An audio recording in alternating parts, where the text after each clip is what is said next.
Mediums sound like something made up and from a storybook. A lot of people don't believe that they are real, but for one woman, being a medium surrounds her life.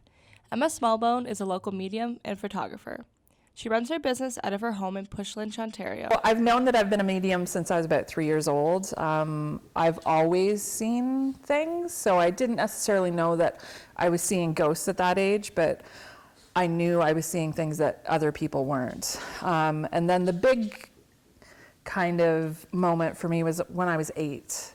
My uncle owned this old hotel in Ipswich in England, and it was called the Neptune, and it was massive. And as kids, we used to run through all the halls and play hide and seek and do all those great things. And one day we were playing hide and seek, and I thought, this time I am gonna win. I'm gonna find the best spot. And I went and I found this spot, and I was between this 4-poster bed and this big old mirror, and the door opened, and I'm like, oh, they're gonna find me. And this little boy walked in, and he looked kind of weird.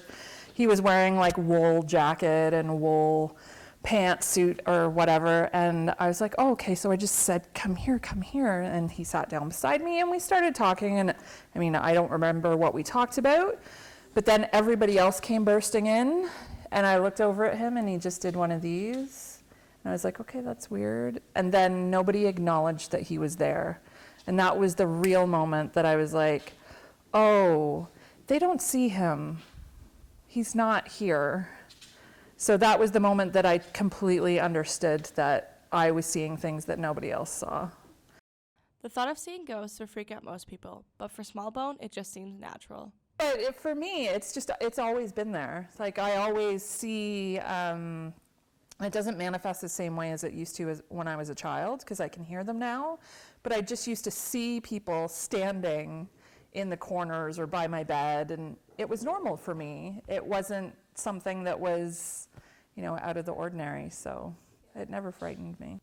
It's not just seeing the dead. Smallbone has other special talents. I'm an empath, so I absorb other people's energy in the way that if I'm standing beside you or I choose to tune into your energy, I can feel what you're feeling.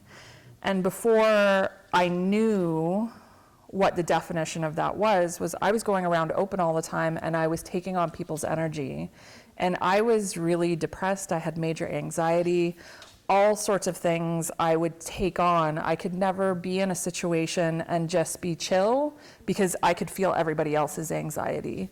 So when I started to realize what was going on, and that I was absorbing spirit energy, and I was absorbing energy that was from my loved ones and my friends and my family, I learned that I could turn that off, and that was huge. It's a job industry that is very different from the ordinary. If someone asks you what you do for a living, they might be shocked at your answer. I talk to dead people, and I see dead people. That's pretty much as easy as it gets. I can hear them, I can see them, I feel them is the biggest one for me. So when they start to show up, you'll notice that all the hairs on my right arm go and that's just them saying you're on the right track, keep going. It's a great little barometer for me that they're around. And they sometimes give me taste and smell as well. Although Smallbone has known her whole life about what she can see, it took a while for the rest of her friends and family to know. I have known my entire life that this is what I do, but I haven't told everybody until about 3 or 4 years ago. And I was so nervous to push enter on that Facebook post because I was coming out about being a medium. And I just thought, you know what? I just need to own what it is that I do, because at that point I'd given enough messages and I'd done enough groups that I knew that this is what I was supposed to do. I was changing people's lives because they were understanding our connection with the other world so much better. So I just thought, I need to do this. And I was nervous about the photography industry because I'd been in the photography industry for 23 years. I did not have one negative comment. Smallbone seems like a busy lady, but that didn't stop her from writing her best-selling book, The Barefoot Medium. The reason she calls herself the Barefoot Medium is because she realized that she has a harder time contacting the spirits when her feet are covered. I had been thinking about, several people had told me over my life, your life is really interesting. You need to write a book. And I just always thought, I've got nothing to say. It's no big deal. My life wasn't that exciting. But then when I started doing the mediumship, it kind of started to make more and more sense. And especially when I do my groups, because I do a lot more teaching in my groups than I do in my one-on-ones. So I talk about what I believe spirit is, the energy, how we can all connect with spirit, because I don't think you have to be a medium to connect with energy. You can see the signs and you can feel the energy. So I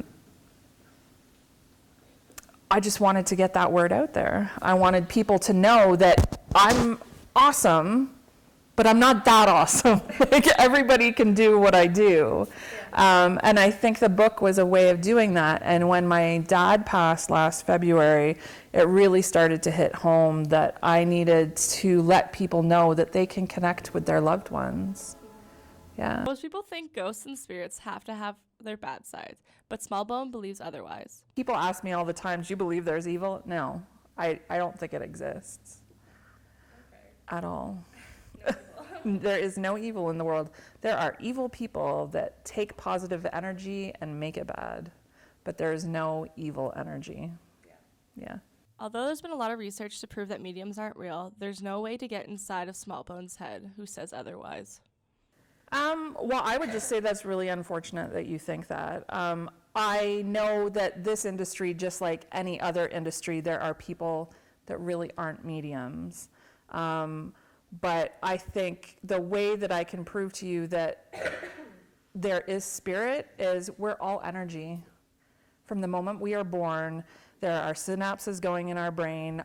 It's what makes our heart beat. It's what makes our thoughts happen.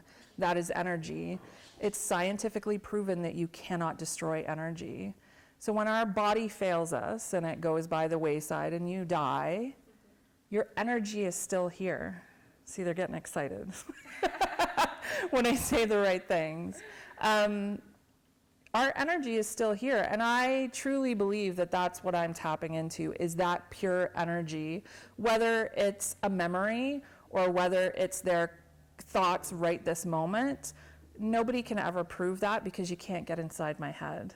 But I have had way too many experiences, probably hundreds of experiences at this point, that have been so bang on and so true that it even shocks me.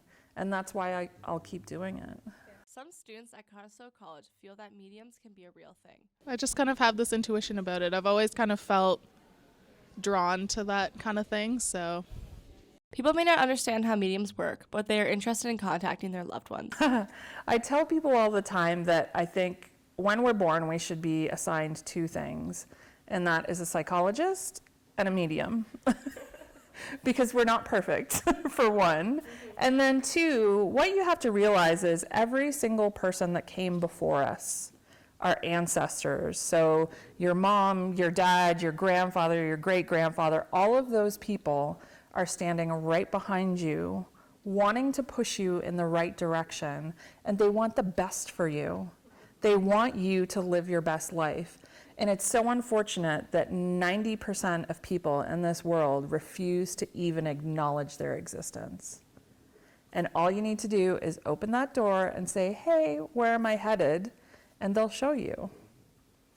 You can pick up Smallbone's book online at thebarefootmedium.com. She has many different shows in the area as well. For Spoke Online, I'm EMMIE SIROKY.